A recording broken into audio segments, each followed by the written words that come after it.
Bien, les doy la bienvenida entonces a este primer encuentro del Seminario de Experiencias Multinivel, Inteligencia Humana Expandida. Hoy vamos a empezar trabajando entonces con algunas nociones para empezar a compenetrarnos, ¿no?, con esto de lo que sería la propuesta de una percepción multiperspectivista, de un pensamiento inventivo y de una inteligencia colectiva. Hoy vamos a trabajar sobre todo, digamos, con la multiperspectiva y vamos a tocar uno de los mecanismos o las operatorias del pensamiento inventivo para crearnos esta percepción multiperspectivista, ¿no? Pero bueno, primero les quiero contar algo acerca de un mundo, ¿sí?, que he denominado el mundo Proteus. Eh, este mundo Proteus nos presenta a un personaje de la mitología griega bastante desconocido, bastante olvidado, ¿sí? Una antigua deidad, ¿sí?, de los mares, pero muy menor, porque era un servidor del dios de los mares, ¿sí?, de Poseidón. Un servidor que era un pastor de focas.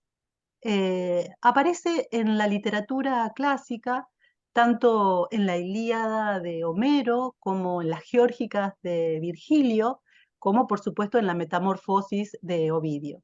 Y digo por supuesto en la Metamorfosis de Ovidio porque este personaje tenía dos cualidades.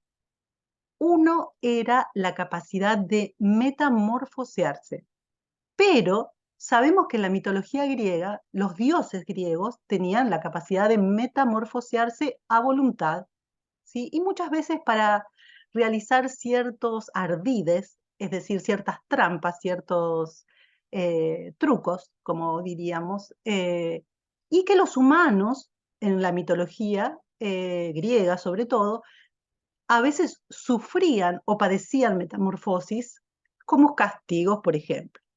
Pero Proteo o Proteus tenía la cualidad maximizada de la metamorfosis, es decir, devenía o entraba en un devenir vertiginoso de metamorfosis. Y tenía otra condición, que era la condición de ver el tiempo de una manera simultánea.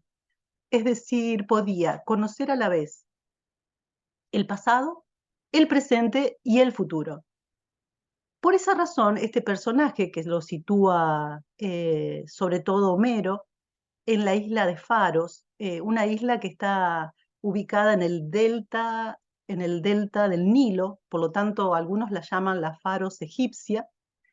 Este personaje que nace y vive ahí es protagonista de alguna de las historias, por ejemplo, digamos, lo conocemos en la Ilíada cuando Menelao queda detenido en la isla de Faros al regreso de la guerra de Troya.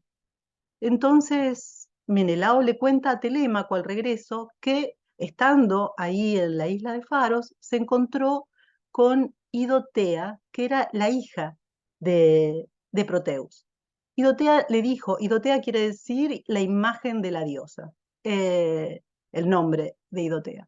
Eh, Idotea le dice que su padre tenía la posibilidad de decirle lo que había pasado, por qué él había quedado detenido, por ejemplo, en la isla de Faros, a qué dioses habrían agraviado, perdón, los griegos que estaban dificultados en su regreso, que le podría decir también la forma de regresar, pero que para que su padre le dijera, lo iba a tener que retener, atar, por ejemplo, porque Proteus se negaba a decirle el futuro, por ejemplo, a los humanos.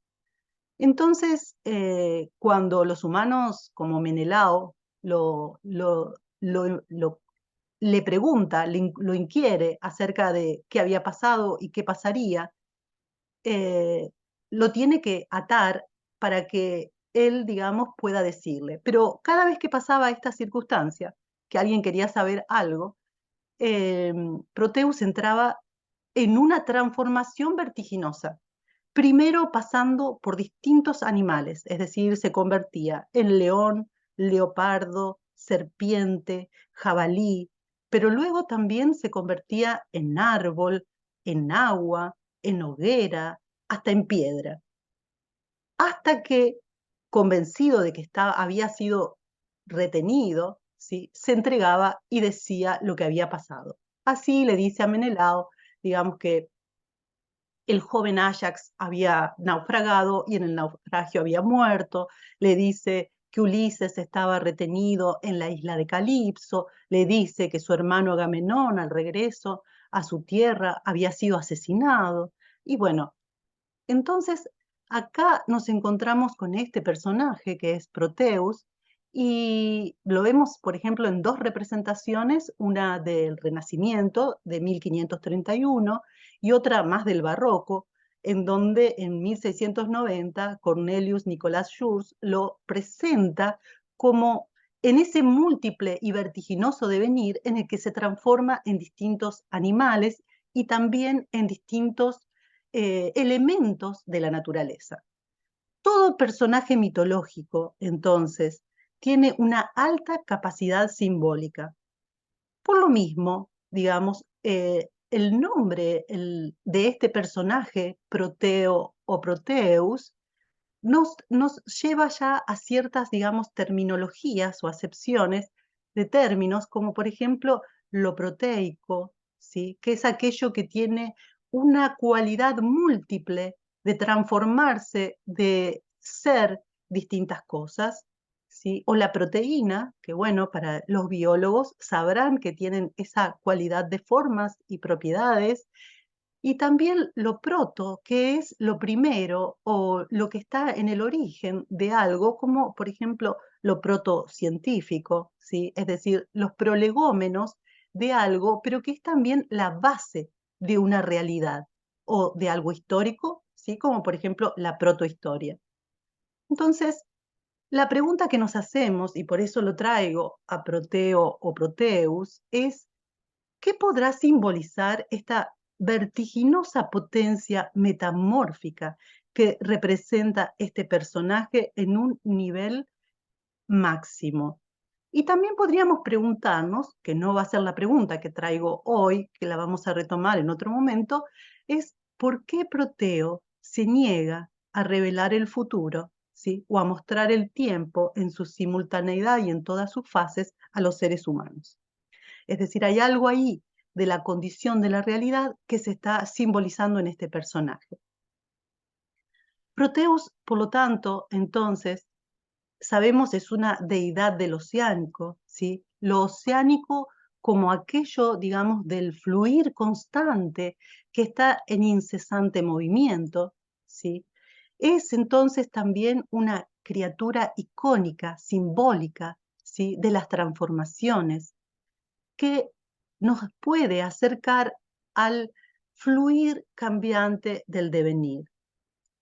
Y estamos pensando, además, que la potencia de tránsito y transmutación, es decir, este devenir, decimos león, leopardo, serpiente, jabalí, árbol, agua, hoguera, piedra, nos dice algo acerca de la realidad en, en el sentido de que hay una cierta posibilidad entonces de tránsito y transmutación entre los diversos dominios de lo que nuestra mente occidental concibe como separado, individual, y entonces alude a las proximidades y conexiones, tanto de los seres vivientes como de los existentes, ¿sí?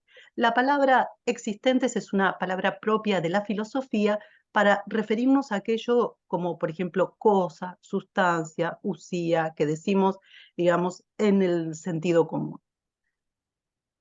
Entonces, la, la imposibilidad que tenemos de pensar a Proteus o la condición de pensar a Proteus como un ser monstruoso, un ser imposible, como algo, digamos, solamente simbólico del terreno de la mitología o de los sueños, está dado por lo que se denomina una ontología sustancialista y esencialista. un poco lo que adelantaba en la parte 2 de los videos que estuve grabando para promocionar, digamos, o para difundir en realidad este curso. El pensamiento occidental es algo que, digamos, está como, digo, en la matriz o en la matrix de todo nuestros modos de ver, nuestros modos de pensar, nuestros modos de sentir y nuestros modos de actuar. Esto que nos ha llevado, de alguna manera, a un poco la realidad crítica que estamos atravesando como planeta. El pensamiento occidental, digamos, piensa lo que Gilbert Simondon, ha categorizado como la unidad identitaria del ser. Es decir, nuestros pensamientos se rigen por una lógica identitaria, monista, sustancialista y utilitarista. Esto hace que veamos la realidad, la concibamos, la sintamos, ¿sí?, de una manera determinada. Es la que limita nuestra percepción, nuestra sensación, nuestro pensamiento. En la lógica identitaria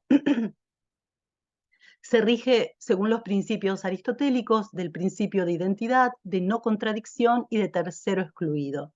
Esto es algo que trabaja el filósofo Cornelius Castoriadis, ¿sí?, pensando en cómo nuestro pensamiento occidental piensa A igual a A, imposible, digamos, de que A tenga alguna conexión con B, porque implica una contradicción, y mucho menos que tenga una conexión o contaminación con C. Y entonces él dice ahí, digamos, principio de identidad, no contradicción. A es A y no es B, no contradicción. A es A, no es B y mucho menos C.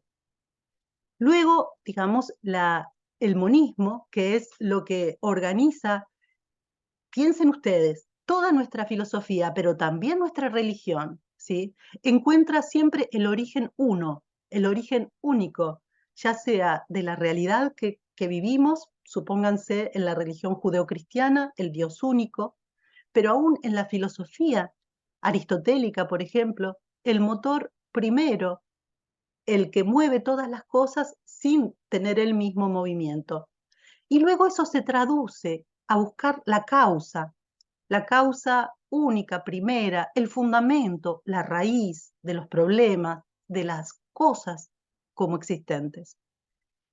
El monismo se acompaña de un sustancialismo que es también concebido como esencialismo, en el sentido de que cada cosa se concibe, ¿sí?, como una unidad separada, con una esencia fija que hace que esa cosa sea lo que es y no otra cosa.